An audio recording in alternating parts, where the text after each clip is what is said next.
What's up, everybody? Happy BOKY Friday. BOKY for Beards of Kentucky, the name of this here music insights and discussion channel. This is a pretty new channel, so please like, subscribe, comment, help me out with some digital love, because today I am starting a new weekly thing for this channel. It's a weekly video series where I just kind of cover just whatever is on my mind about about music in the last week. It could be new stuff, it could be old stuff. It's probably gonna be a combination of new stuff and old stuff. So that's the plan. Thank you to everybody who's already subscribed to this channel, and hope to be doing a lot more here in this new year of 2024, still relatively new year of 2024. All right, so let's just get right down to it. A very kind of exciting week for me, the most exciting music week I've had in a while, just in terms of like new stuff. Three of my favorite artists had new stuff this week, so let's dive into that. Well, the first one is Sunny Day Real Estate. So Sunny Day Real Estate, I go way back with. Huge fan of theirs, back from the Diary LP2 era. I was already like old school Sunny Day Real Estate fan when How It Feels to Be Something On came out.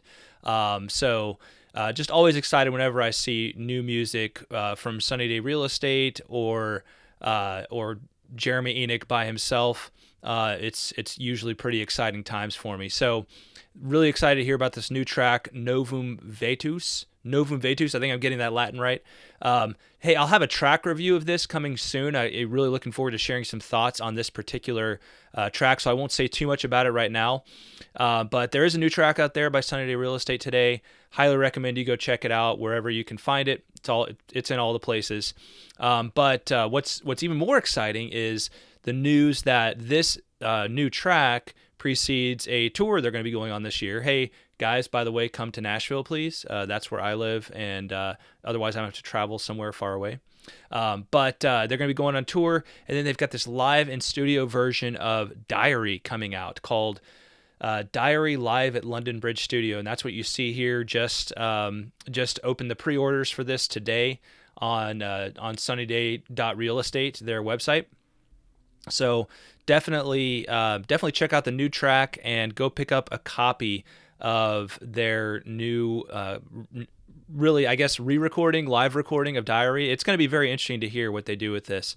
And hopefully it's Novum Vetus is the first of a lot of new music to come from them. I really think it's high time those guys just did the Sunny Day Real Estate thing again, right? Big thing. I know they have a lot more music in them, so I hope we see more. All right, next really exciting thing for me. My man, Mark Knopfler, surprised the heck out of me this week in a very delighted way. Just delighted the heck out of me is what I mean to say. Because the last time I had really any music regarding Mark or any news regarding Mark Knopfler, it was 2019 when I saw him on tour for his last album, Down the Road Wherever, which is a great album. He really kind of seemed, he's starting to get up there in years, and it seemed like maybe he was signaling that he was going to be retiring after that tour. And he never announced anything. I kind of hoped it wasn't true, but I feared it might be. And the good news is he's back. He's got a new album coming out April 12th right there, One Deep River. The first track is called Ahead of the Game. Hopefully I can get a review up for this one as well. But this is just great news. I'm so excited to hear this. I want Mark to keep making music for 100 more years, definitely as long as I'm alive. He is one of my musical heroes. I call him my musical Tolkien. If you know anything more about me, I have another channel that's completely devoted to the works of J.R.R. Tolkien. And so I refer to Mark Knopfler as my musical Tolkien because he's kind of what Tolkien means to me in that whole literary and philosophy world. That's what Mark means to me in the musical world. Just a big hero of mine. Love his artistic vision, and I can't wait for this album to come out. The new track, I would just say, sounds as vital as ever. It has that kind of down the road wherever feel to it. And hopefully I'll do a track review on this one soon. So subscribe to this channel so you'll get, and then hit that notify bell so you'll know when I release that track review. Hey, same goes for that Sunny Day Real Estate track, Novum Vetus. Definitely going to be reviewing that. Hopefully that's going to be up in the next day or two. All right, and then the third really exciting thing this week, and I've known about this one for a little while. The Smile has a new album out, the second album from The Smile. This is, of course, Tom York and Johnny Greenwood's side project, two of the guys from Radiohead. This is really exciting because I tell people that their first album, A Light for Attracting Attention, was my favorite Radiohead album since In Rainbows. It's that good, and I have never said that about any of like Tom York's solo stuff, the Atoms for Peace stuff, anything like that. But the Smiles first album was that good. It's really really good. So I'm really excited to dive into this one, get a little more familiar with it. We'll have a album review up probably in the next week or so. But hit that subscribe button and click the notify bell so you'll know when I post that review. I already did one from Bending Hectic, and we did a review of their first album as well. Several tracks off the first album. I'll try to remember to link to those in the notes below. So check those out. Go back and watch what I had to say about those releases. So very exciting to have new Smile for ourselves. All right, so the last thing I'll do on this BOKY Friday is just share some of my latest musical hauls. So I'm of the generation that I'm kind of a CD guy. I like, when I collect music, I like to have a physical copy. I don't buy a ton of vinyl. I have a good vinyl collection, but I don't buy a ton of vinyl. I kind of reserve my vinyl collection for my absolute favorite things or things that I just have to have and they're not available on any other medium. But I do have a sizable CD collection, and it's just more generally either things that are only available on CD that I really love, or when maybe I just really love an artist and I want to have all their albums, even if not all their albums are vinyl worthy, I still have that collection of their albums in one place. So here's my latest musical haul. So we got a little Tears for Fears with the Seeds of Love, their third album. I've actually done a short review on this one before. Seeds of Love is one that I in the last year have really realized is an amazing album. For me it was always about their first two, especially Songs from the Big Chair, their second album. One of the great blockbuster 80s albums. But what I've learned is Seeds of Love is truly underrated. It's a great album in and of itself. It may be on just kind of pure musicality, it may be their ultimate masterpiece. One of the great, I would say, sort of proggish albums, kind of late 80s proggish style. Just really, really good stuff. Not a bad one on here. I really love Woman in Chains, really love Bad Man's Song, Advice for the Young at Heart, of course, the title track, Sowing the Seeds of Love. Year of the Knife is an awesome song, so great to have this one finally in my collection. I actually got a vinyl copy of this, too, from my son for Christmas, so that was very cool. It's nice to have it both on CD and on vinyl. That's how you know you're a true music nerd, if you have all the different mediums, right? All right.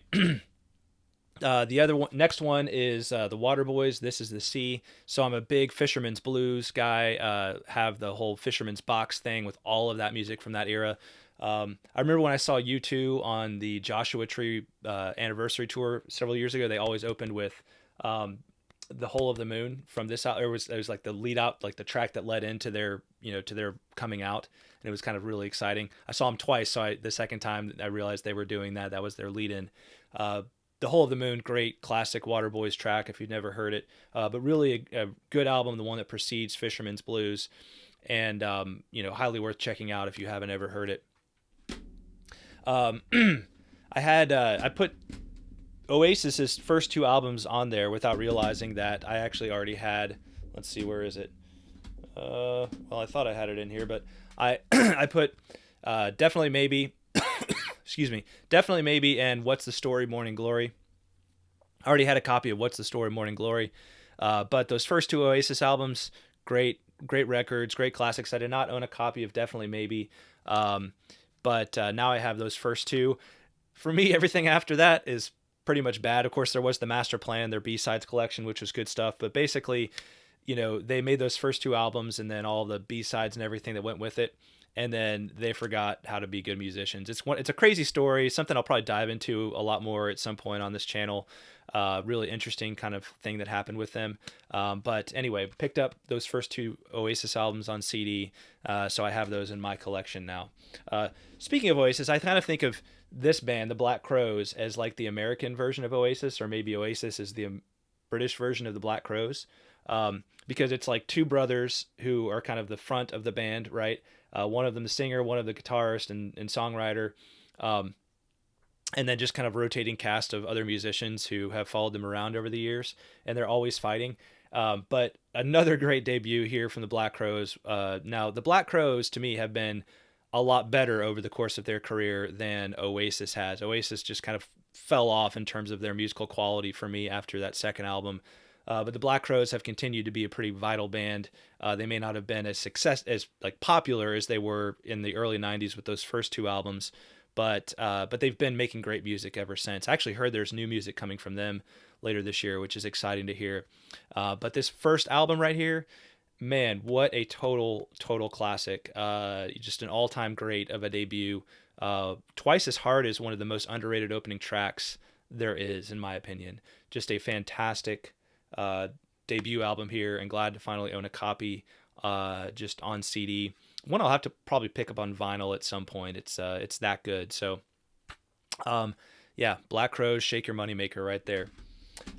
Speaking of debuts, Pearl Jam 10. I've been kind of going through a little Seattle Seattle grunge thing here recently.